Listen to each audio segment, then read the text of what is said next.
হাবিবা ও বন্ধু, আমার নবী বলেছে আমি যে তোমাদের কাছে এত নিয়ামত দিলাম, সত্য রাস্তাটা দেখিয়ে দিলাম, অপরাধ থেকে বেঁচে থেকে জান্নাতি হওয়ার জন্য সকল নিয়ামত দেখিয়ে দিলাম, এর বিনিময়ে আমি কিছুই চাই না রে, আমি চাই শুধু আমার পরিবারের ভালোবাসা। নবীর পরিবারের মধ্যে মা ফাতেমা, হযরতে আলী, ইমাম হাসান হুসাইন রাদিয়াল্লাহু তাআলা আনহু, আমরা তাদেরকে ভালোবাসবো কি বাসবো না? তাদের সে সম্মান করবো কি করব না?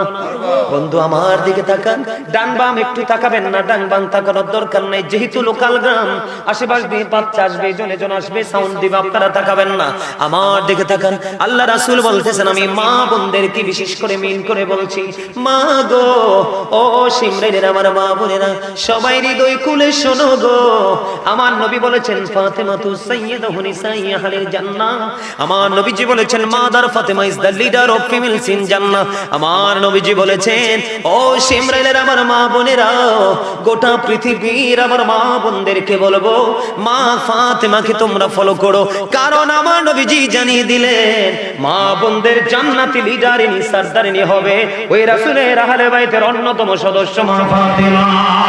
সুবহানাল্লাহ। ফাতেমাকে ভালোবাসতে কে বলেছেন? আল্লাহ। আরো জোরে বলেন না আল্লাহ। খবরটা আল্লাহ রাসূলকে দিয়ে আমাদের কাছে পৌঁছে দিয়েছে আল্লাহ। আমরা ভালোবাসবো কিনা? জি। সম্মান করব কিনা? করব। মা ফাতেমা এমন মহিষী ছিল রে, ও বন্ধু একেবারে গরিব, ঠিক কিনা বলেন? কি একেবারে গরিব। মা ফাতেমা যখন বন্ধু রান্না করতেন, কাজ করতেন, যাতা ঘোরাতেন, সব সময় ওনার কলবের মধ্যে থাকতো কন্টিনিউসি কি? এখনকার মা বোনেরা তো বিসমিল্লাহ বলে না, ঘুমটাই দেয় না, মা ফাতেমার সাথে দলে প্রেম হলো না, কথা বলেন না কেন? মা ফাতেমা এমন পর্দা করতো রে, ও বন্ধু পৃথিবীর কেউ ফাতেমারকে একটা নজর দেখে নাই, এমন সুন্দর নুরানি ফুটন্ত ফুল, যেই ফুলের ঘ্রাণ নেবে পৃথিবীর পর্দাশীল নারীরা, এই ফুটন্ত গোলাপের ঘ্রাণ নেবে পৃথিবীর মুমিনা, যারা তাহাজ্জুদ করেছে, কোরআন তেলাওয়াত করেছে, 5 ওয়াক্ত নামাজ পড়েছে, কোনদিন স্বামীর কলিজায় আঘাত দেয় নাই। বন্ধু মা ফাতেমাকে নিয়ে আমি কি বলবো, আমার মতো অধম কি বলতে পারি রে? মা ফাতেমা তো যেমন তেমন কোন নারী নয়, যেমন তেমন কোন মহিলা নয়।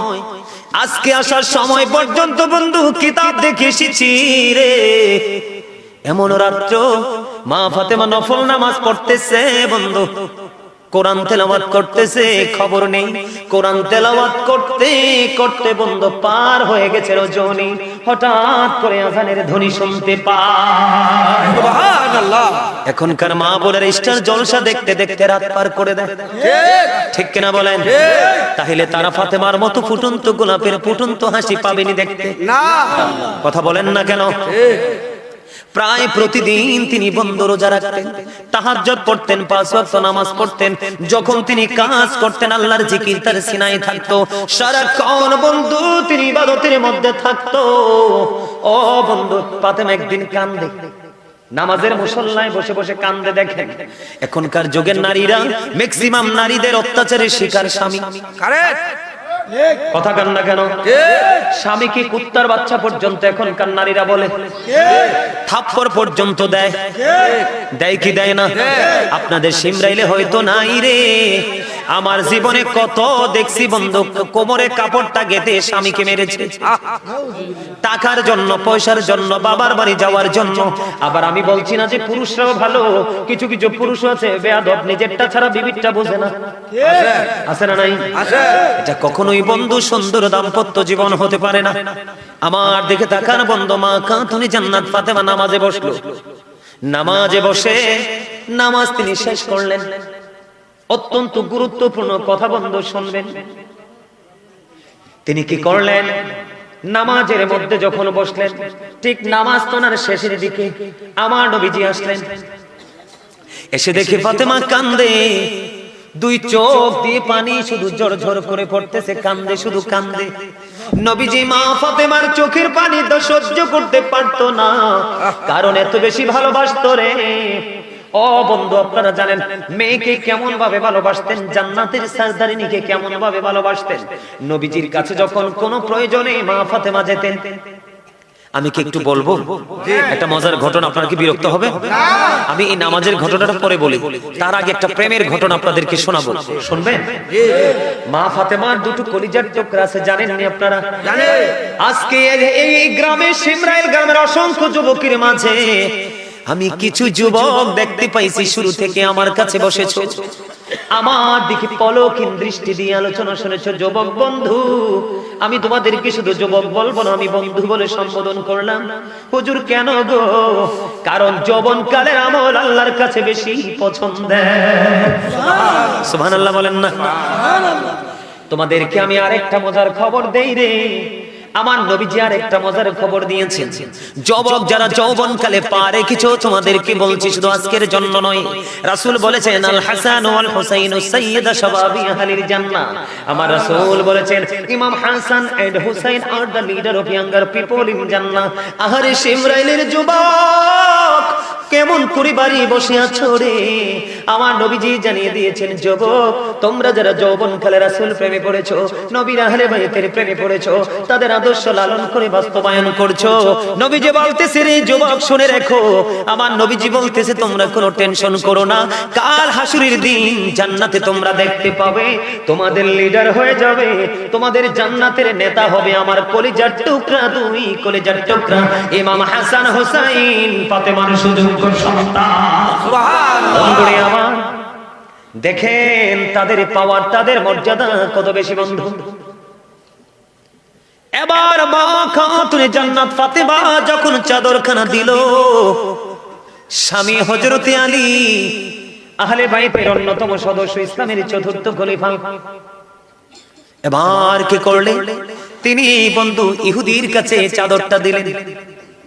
এক ইহুদির কাছে চাদরখানা দিয়ে ওখান থেকে কিছু দিরহাম নিলেন, নিয়ে বন্ধু খাবার ব্যবস্থা করলেন, খাবার নিয়ে আসলেন। খাবার নিয়ে যখন আসতেছে, মা খাতুনে জান্নাত ফাতেমা বাচ্চাদের জন্য খাবার তৈরি করতেছে। রাত্র যখন গভীর হয়ে গেল, রাত্র যখন একেবারে গভীর হয়ে গেল, গভীর রজনীতে ইহুদির বিবি কি করছেন? আলমিরার মধ্যে বন্ধু মা ফাতেমার চাদরখানা যত্ন করে রাখলেন। মন দিয়ে শুনেননি কথা? আমি বিশেষ করে আজকের আলোচনাটা আমার মা বোনদের জন্য করছি। মা গো, একটু হৃদয় খুলে শোনো, মা ফাতেমাকে যদি পেতে চাও তোমাদের জান্নাতে সরদারিনী লিডারিনী হিসাবে, তাহলে মা ফাতেমাকে তোমাদেরকে ফলো করতে হবে। এবার কি করলেন? মা ফাতেমার স্বামী তো তিনি কিছু দিরহাম পেলেন, এখান থেকে খাবার নিয়ে আসলেন, খাবার জোগাড় নিয়ে ব্যস্ত। ওই দিক দিয়ে ইহুদি যখন চাদরটা নিয়ে গেল, ইহুদির বিবি অন্ধকার রুমের মধ্যে আলমিরার মধ্যে বন্ধু মা ফাতেমার চাদরটা যত্ন করে রাখলো। রাত্র যখন অন্ধকার হয়ে গেল রে, এবার চাইয়া দেখে আলমিরা থেকে, ওই অন্ধকার রুম থেকে নূরের রোশনি যেন বের হয়ে আসতেছে। এবার ইহুদির বিবি একটা ডাক দিয়ে বলতেছে ফ্যামিলির সকল সদস্যকে, ওই রুমে তো আমি কোনো প্রদীপ জ্বালাই নাই, ওই রুমে তো আমি কোনো বাতি জ্বালাই নাই, কেন রে? আমার অন্ধকার রুম থেকে নূরের রোশনি বের হচ্ছে, নূরের জ্যোতি বের হচ্ছে, নূরের আলো বের হচ্ছে। এবার বন্ধু অন্ধকার রুমের মধ্যে চলে গেলেন। অন্ধকার রুমের মধ্যে যাইয়া দেখে রে, মা ফাতেমার ওই নুরানি চাদর থেকে শুধু নূর ঝলমল ঝলমল করছে। এরা কিন্তু ইহুদি, এরা কি ইহুদি পরিবার। পুরো বন্ধু আশ্চর্য হয়ে গেল, এই কেমন চাদর? নিশ্চয় এটা কোনো আসমানি চাদর, এটা সাধারণ কোনো চাদর নয়। পুরো পরিবার নিয়ে নবীজির দিকে রওনা হলো। যেই মানুষের চাদরের মধ্যে তো নূর, এই মানুষ না জানি কত নূরানি। হাদিস শরীফের মধ্যে এসেছে বন্ধু, জীবনীতে খুঁজে পেলাম। এবার পুরো পরিবার চলে আসলেন রাসূলের দরবারে, এসে ওই মধুর কালিমা পড়ে মুসলমান হয়ে গেল। এবং যাওয়ার সময় মা খাতুনে জান্নাত ফাতেমার চাদরটা আবার ফাতেমাকে ফিরিয়ে দিয়ে যায়। তাদের গোলামিতে কোনো কমতি নাই, এমনিতে তারা রাসূলের বংশধর, রাসূলের আওলাদ। রাসূলের আহলে ভাই, আমরা তাদেরকে ভালোবাসবো কিনা? তাদের সাথে প্রেম করব কিনা? তাদের আদর্শ লালন করব কিনা? ইহুদি বেঈমান কাফের মুশরিকদের সংস্কৃতিকে বয়কট করব কিনা? করবেন না? আরে মা ফাতেমার পরনের পোশাক দেখে, কি দেখে? দাওয়াত খেতে গিয়েছিলেন এক জায়গায়, দাওয়াত খেতে যাওয়ার পরে মা ফাতেমার পরনের কাপড় দেখে ইহুদি পাগল হয়ে গেছে মহিলা। কই আপনি এই শাড়িটা কোত্থেকে কিনেছেন? এটা আমার লাগবে। কই শাড়ি তো পৃথিবীর কোন বাজারে পাওয়া যায় না, এটা পাওয়া যায় জান্নাতের বাজারে। আরে জোরে বলেন না সুবহানাল্লাহ। কোথায় পাওয়া যায়? কোথায় পাওয়া যায়? কই আমি তৈল ওই বাজারে যাব। কই বাজারে যদি যাইতে চাও তাহলে তোমার ধর্ম ত্যাগ করে ফেলো। ফাতেমা, ও ফাতেমা, ওই জান্নাতের বাজারটা কই রে?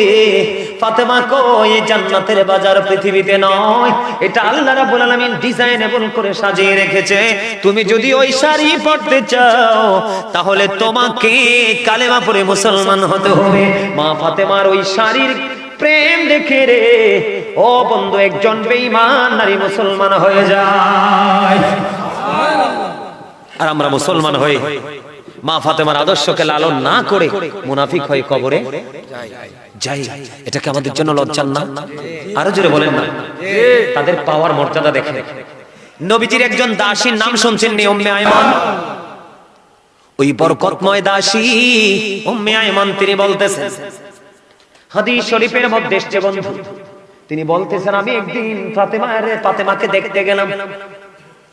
ফাতেমাকে যখন দেখতে গেলাম, যাইয়া দেখলাম ফাতেমার ঘরের দরজাটা বন্ধ, ভিতর দিয়ে নক করা, ভিতর দিয়ে লক করে তিনি ঘুমিয়ে আছেন।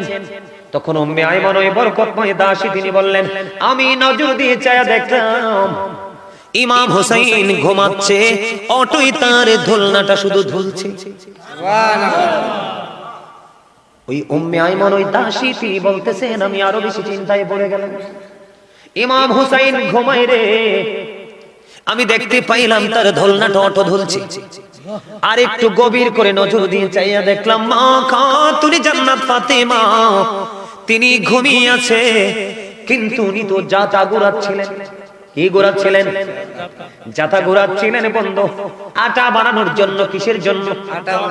জব, জাতা ঘোরাচ্ছেন। কিন্তু তিনি দেখতে পাইলেন ফাতেমা তো ঘুমিয়ে আছে, রাজ ফাতেমার কলিজার টুকরা সন্তানও ঘুমিয়ে আছে, দোলনা অটো অটো ঝুলছে। আবার তিনি দেখতে পাইলেন ফাতেমার জাতাটাও অটো ঘুরছে। জোরে জোরে সুবহানাল্লাহ। উম্মে আইমন দেখি বিস্মিত হয়ে গেলেন, তিনি চিন্তিত হয়ে গেলেন। এবার তিনি একটা সেকেন্ডও বন্ধ দেরি করলেন না, দৌড়ে চলে গেলেন নবীজির দরবারে, দৌড়ে চলে গেলেন, ইয়া রাসূলুল্লাহ, ইয়া হাবিবাল্লাহ, নবী গো, ও প্রাণের নবী, আশ্চর্য ধরনের ঘটনা। কি রে, কি দেখিছো তুমি? কই নবী গো, আমি দেখতে পাইলাম মা ফাতেমার সন্তান খাতুনে জান্নাত ফাতেমার সন্তান ঘুমায়, কিন্তু দোলনাটা অটো ঝুলছে। কে গো? নবী ঝুলাচ্ছে।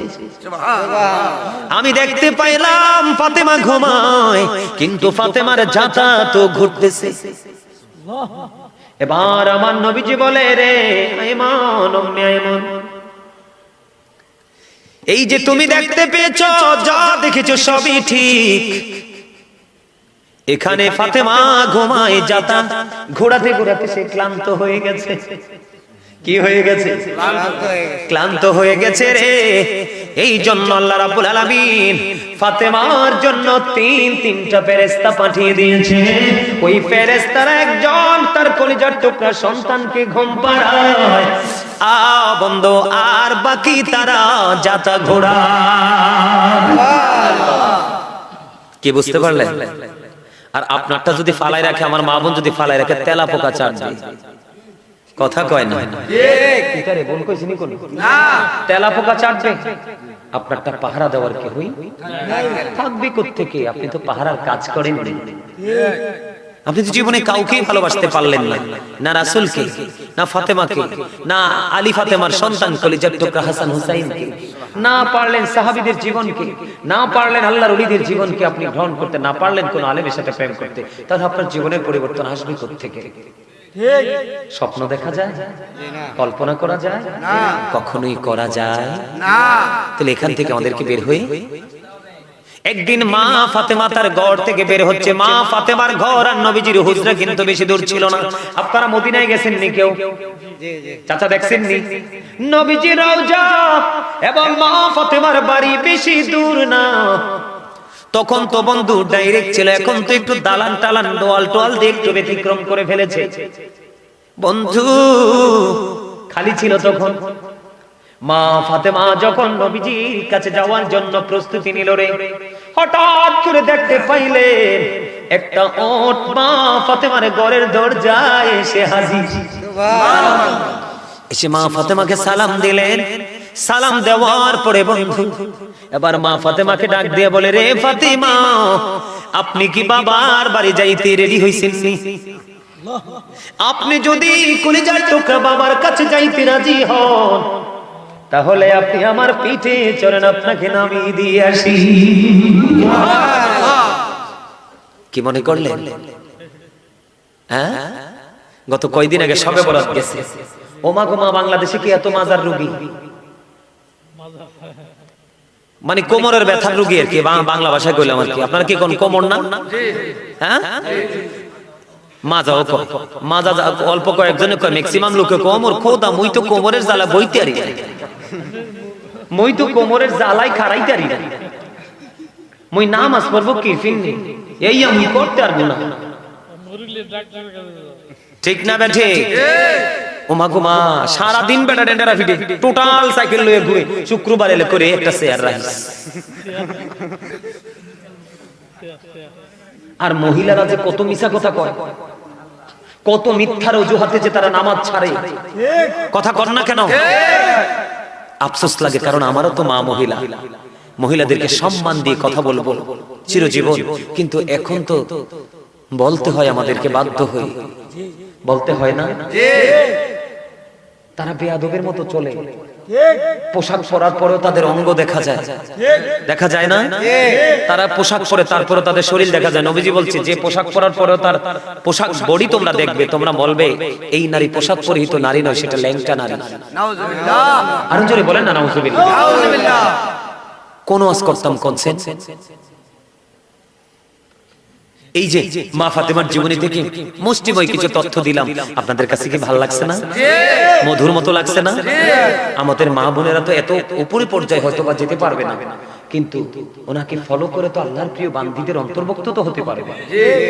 আপনারা যারা স্বামী হয়েছেন, বিবিদেরকে একটু বলবেন যেন 5 ওয়াক্ত নামাজ পড়লেই মা ফাতেমাকে পাবে, যেন কোরআন তেলাওয়াত করে, যেন রাতে উঠে তাহাজ্জুদ, সুযোগ পেলেই যেন তারা রোজা রাখে। আসছে সামনে রমজান মাস, এই রমজানের মাস আমাদের জন্য রোজা রাখা ফরজ। কি ফরজ না? মা ফাতেমা কন্টিনিউ রোজা রাখতে, আপনাকে আমি কন্টিনিউ রাখতে বলি না, আপনি সুযোগ করে করে রাখবেন। রাজি আছেন তো? সবাই রাজি আছেন না? আমরা সবাই রাজি আছি তো? কথা বলেন না আরো জোরে। সম্মানিত উপস্থিতি, ও মা কি ধারি গড়ি এত তাড়াতাড়ি হাঁটে। আমি স্টেজে উঠলে জন লাগে, গড়িটাও আমার লগে 2 নাম্বারই করে। স্টেজে উঠলে দৌড়ে টাইম চলে যায়, এটা কি উচিত কথা? আসলে পবিত্র সময় এমনিই চলে যায়। যারা জান্নাতে যাবে তাদের সময়ের খবরও আমি আমার মা বোনদেরকে বলবো, তারা যখন মা ফাতেমাকে ফলো করে জীবন যাপন করবে, তারা মুমিন মুমিনাদের অন্তর্ভুক্ত হয়ে যাবে। আল্লাহ রাব্বুল আলামিন তাদের জন্য জান্নাতে খাবার বরাদ্দ করে দিবে। আরো জোরে বলুন না সুবহানাল্লাহ। এই আপনাদেরকে বলি, আপনারা যারা পুরুষ লোক, আমরা যারা পুরুষ মানুষ, আপনাদেরকে বলছি, আপনারাও চলার পথে অনেক হিসাব করে চলবেন। কারণ পুরুষদেরও কিন্তু, বর্তমান যুগের পুরুষদেরও কিন্তু অপরাধের শেষ নাই, আছে। আগের যুগের পুরুষদের তুলনায় এখনকার পুরুষরা অনেক খারাপ, অনেক খারাপ না?